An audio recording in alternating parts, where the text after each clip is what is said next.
ಅಪ್ಪ ಏನೋ ರಜಾ? ಲಾಸ್ಟ್ ಮಂತ್ 15ಗೆ ನೀವು ವಿಶ್ವನಿಗೆ ರಜಾ ಕೊಟ್ಟಿದ್ರಾ? ಇದೇನೋ ಹೀಗೆ ಕೇಳ್ತಿದ್ಯಾ? ನಂಗೆ ಆನ್ಸರ್ ಬೇಕಪ್ಪ. ರಜಾ ಏನೋ ಕೊಟ್ಟಿದ್ದೀನಿ, ಯಾವ ಡೇಟು ಅನ್ನೋದೆಲ್ಲ ನನಗೆ ಜ್ಞಾಪಕ ಇಲ್ಲ. ಅಂಕಲ್ಗೆ ಆಕ್ಸಿಡೆಂಟ್ ಮಾಡಿಸಿದ್ ಯಾವ ಡೇಟಲ್ಲಿ ಅಂತ ನೆನಪಿದ್ಯಾ? ಏನೋ ರಾಜಾ, ಏನೇನೋ ಮಾತಾಡ್ತಾ ಇದೆಯಾ? ಅಂಕಲ್ಗೆ ಆಕ್ಸಿಡೆಂಟಾ? ಯಾವ ಅಂಕಲ್ಲು? ಅಂಕಲ್ ಅಂದ್ರೆ ಸದಾನಂದ್ ಅಂಕಲ್. ಅಂದರೆ ಭಾವನ್ನ, ಅವ್ರನ್ನ ನಾನು ಯಾಕೋ ಆಕ್ಸಿಡೆಂಟ್ ಮಾಡಿಸ್ಲಿ? ಸುಳ್ಳು ಹೇಳ್ಬೇಡಿಪ್ಪ. ನಿಮ್ಮ ಗಾಡಿ ಅವತ್ತು ಆಕ್ಸಿಡೆಂಟ್ ಆಗಿದ್ದ ಜಾಗದಲ್ಲಿ ಇತ್ತು ಅಂತ ನನಗೆ ಗೊತ್ತಾಗಿದೆ. ಅದು ಅಲ್ಲದೆ ಅದೇ ದಿನ ವಿಶ್ವನಿಗೆ ಬೇರೆ ರಜಾ ಕೊಟ್ಟಿದ್ದೀರಾ, ಯಾಕೆ? ರಜಾ, ಅವತ್ತು ನಾನು ವಿಶ್ವನಿಗೆ ರಜಾ ಕೊಟ್ಟಿದ್ದು ನಿಜ, ಆ ಜಾಗಕ್ಕೆ ಹೋಗಿದ್ದು ನಿಜ. ಅವತ್ತು ನನಗೆ ಯಾವುದೋ ಒಂದು ಅನ್ನೋನ್ ನಂಬರಿಂದ ಕಾಲ್ ಬಂದಿತ್ತು, ನಿಮ್ಮ ಫ್ಯಾಮಿಲಿನಲ್ಲಿ ಯಾರಿಗೂ ಆಕ್ಸಿಡೆಂಟ್ ಆಗಿಬಿಟ್ಟಿದೆ, ಅರ್ಜೆಂಟಾಗಿ ಬನ್ನಿ ಅಂತ. ಅದಕ್ಕೆ ನಾನು ಅಲ್ಲಿ ಹೋದೆ. ಅಲ್ಲಿ ಹೋದರೆ ಅಲ್ಲಿ ಏನೂ ಇರಲಿಲ್ಲ. ಅದು ಸರಿ, ನಾನೇ ಆಕ್ಸಿಡೆಂಟ್ ಮಾಡಿಸಿದ್ದು ಅಂತ ನಿನಗೆ ಯಾರು ಹೇಳಿದ್ದು? ನನ್ನ ಫ್ರೆಂಡು ಆಕ್ಸಿಡೆಂಟ್ ಆದ ಪ್ಲೇಸಲ್ಲಿ ನಿಮ್ಮ ತಂದೆ ಕಾರಿತ್ತು ಅಂದ. ಮೋಸ್ಟ್ಲಿ ನಿಮ್ಮ ಕಾರಿಂದನೇ ಆಕ್ಸಿಡೆಂಟ್ ಆಗಿರ್ಬೋದು ಅಂತ ನಾನು ಅನ್ಕೊಂಡೆ. ರಾಜಾ, ನೀನು ನನ್ನ ಮೇಲೆ ಅನುಮಾನ ಪಟ್ಟಿಯೇನೋ? ಇಲ್ಲಪ್ಪ, ಏನೋ ಕನ್ಫ್ಯೂಷನ್ ಆಯ್ತು ಅಷ್ಟೇ. ರಾಜಾ, ಇದರಿಂದ ಏನೋ ಒಂದು ದೊಡ್ಡ ರಹಸ್ಯನೇ ಇದೆ. ಭಾವ ಸಂಪೂರ್ಣವಾಗಿ ಗುಣ ಆಗೋವರೆಗೂ ನಾವಿದನ್ನು ತಿಳ್ಕೊಳ್ಳೋದಕ್ಕಾಗದೇ ಇಲ್ಲ. ಹೌದಪ್ಪ, ನೀವು ಹೇಳ್ತಿರೋದು ನಿಜಾನೇ.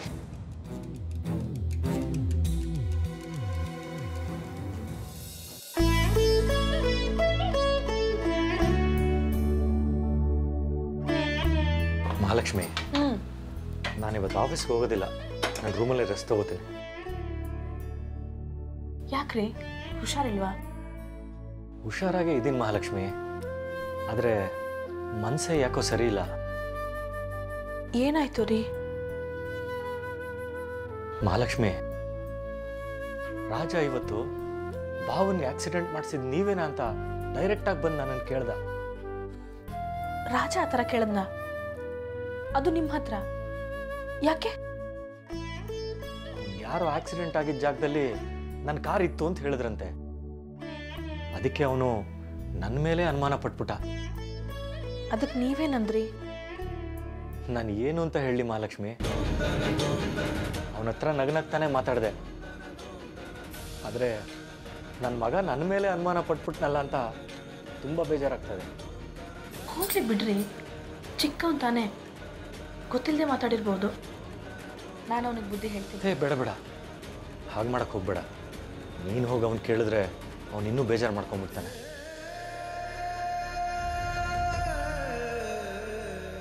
ಸರಿ, ಹೇಳಲ್ಲ.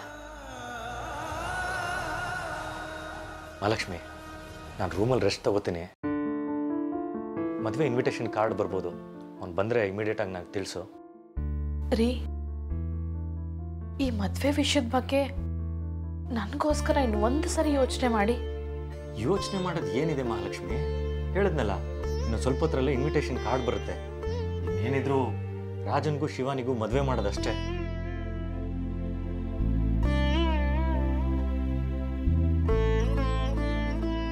ಇವ್ರಿಗೆ ಯಾಕೆ ನನ್ನ ಮಾತು ಅರ್ಥ ಆಗ್ತಿಲ್ಲ? ನಾನು ರಾಜನ್ ಹತ್ರನೇ ಮಾತಾಡ್ತೀನಿ.